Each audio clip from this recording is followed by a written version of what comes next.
సరే అయితే ఈ మధ్యలో ఒక చిన్న ఫన్నీగా కొన్ని మీమ్స్ బాగా ట్విట్టర్లో వీటిల్లో షేర్ చేస్తూ ఉన్నది. ముఖ్యంగా చైనీస్ హ్యాండిల్స్ నుంచి ఎక్కువగా వస్తున్నాయి. మీరు చూస్తుంటారు మేక్ అమెరికా గ్రేట్ అగైన్ అని ఇన్ని ప్రయత్నాలు చేస్తున్నా ఏం చేస్తున్నా కానీ బట్ ఆ సొసైటీ రెడీగా ఉందా అనే విధంగా ఉన్నాయి. ఏంటంటే చాలా ఒబేస్డ్గా ఉన్న వ్యక్తులు, చాలా లేజీగా ఉన్నటువంటి ఒక ఎన్వైరన్మెంట్లో వాళ్ళు మ్యానుఫ్యాక్చరింగ్ ఏదో పని చేస్తున్నట్టుగా ఉన్న విజువల్స్. ఈవెన్ అందులో ట్రంప్ లేకపోతే ఎలాన్ మస్క్ వీళ్ళని కూడా పెట్టిన కొన్ని మీమ్స్ వచ్చాయి బాగానే. నిజంగా అంటే అది ఫన్నీగా మనం దాన్ని చూడడం ఒకవైపు అయితే, ఇంకోవైపు అమెరికన్ సొసైటీ కూడా అలాగే తయారైంది కదా. సో ఇప్పుడు ఈ ట్రంప్ ఒకవైపు యుద్ధం ప్రకటించి మొత్తం అమెరికాలో ఇండస్ట్రియలైజేషన్ పెంచాలని ట్రై చేస్తున్నట్టుగా ఒకవైపు ప్రయత్నం జరుగుతుంది కానీ బట్ అమెరికా సొసైటీ దానికి సిద్ధంగా ఉందా? కరెక్ట్. అది ఆ మేమ్స్ పెట్టినా కానీ కూడా దాంట్లో కూడా కొంత సత్యం ఉన్నది. కరెక్ట్. అమెరికా ఇండస్ట్రియలైజేషన్ దిశగా వెళ్ళలేదు, వాళ్ళ చేత కాదు. ఫస్ట్ వాళ్ళ దగ్గర అంత స్టాఫ్ లేదు, వాళ్ళకి అంత పాపులేషన్ లేదు వాళ్ళ దగ్గర.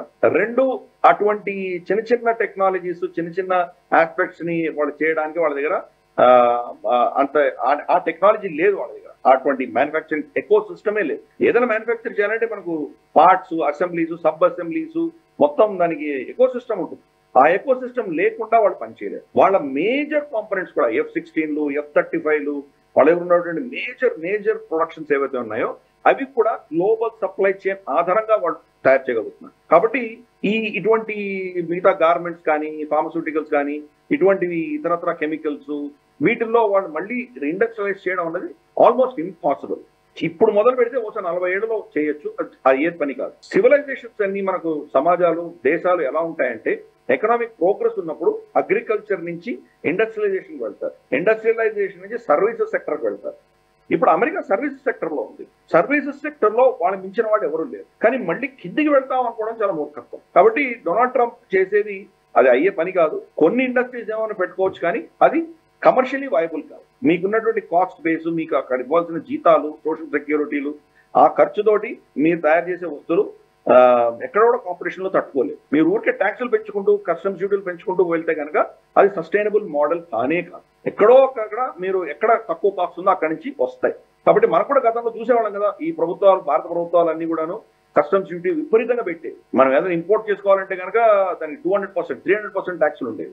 కానీ మనకు బయట నుంచి మన ఫ్రెండ్స్ ఎవరైనా కనుక, మన బంధువులు అమెరికా నుంచో, యూకే నుంచో, ఇతర చేస్తే కనుక వాళ్ళు తెచ్చేటువంటి టొబ్లెరోన్ తినడానికి మనం చాలా గొప్పగా ఫీల్ అయ్యేవాడు. అదేదో చాలా బ్రహ్మవస్తువు అన్నట్టు. అక్కడి నుంచి వాడు చిన్న చిన్న వస్తువులు తీసుకొస్తే అది మనం చాలా గొప్పగా ఫీల్ అయ్యేవాడు. ఇప్పుడు అవన్నీ కూడా భారతదేశంలోనే అంతకంటే చీప్గా ఉన్నాయి. వాళ్ళు వచ్చి ఇక్కడ కొనుక్కొని వెళ్తున్నారు. సో కాబట్టి ఇది రివర్స్ చేయడం అన్నది డొనాల్డ్ ట్రంప్ కి అయ్యే పని కాదు. మళ్ళీ రీఇండస్ట్రియలైజ్ చేయడం చాలా కష్టం.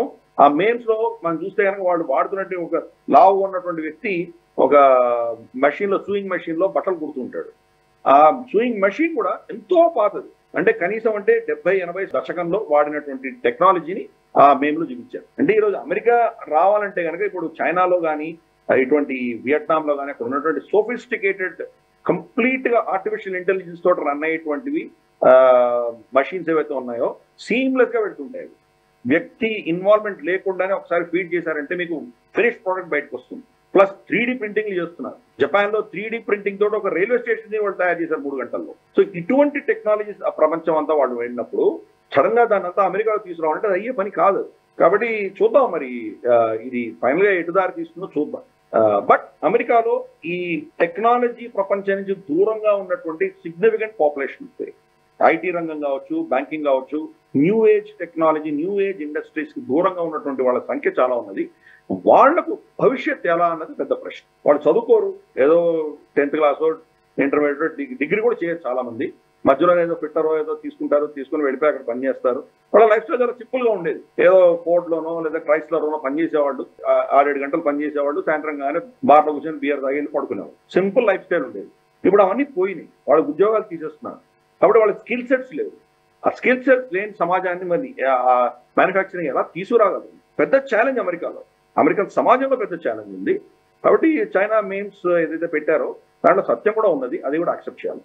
ఈ వీడియో మీకు నచ్చినట్టయితే లైక్ చేయండి, 10 మందికి షేర్ చేయండి. అలాగే కామెంట్ల రూపంలో మీ అభిప్రాయాలను మాతో పంచుకోండి. Nationalist hub group of channels ను సబ్స్క్రైబ్ చేసుకుని తెలుగునాట జాతీయవాద జర్నలిజాన్ని ప్రోత్సహించండి. ఈ వీడియో కింద ఉన్న బెల్ ఐకాన్ పై క్లిక్ చేయడం మర్చిపోవద్దు.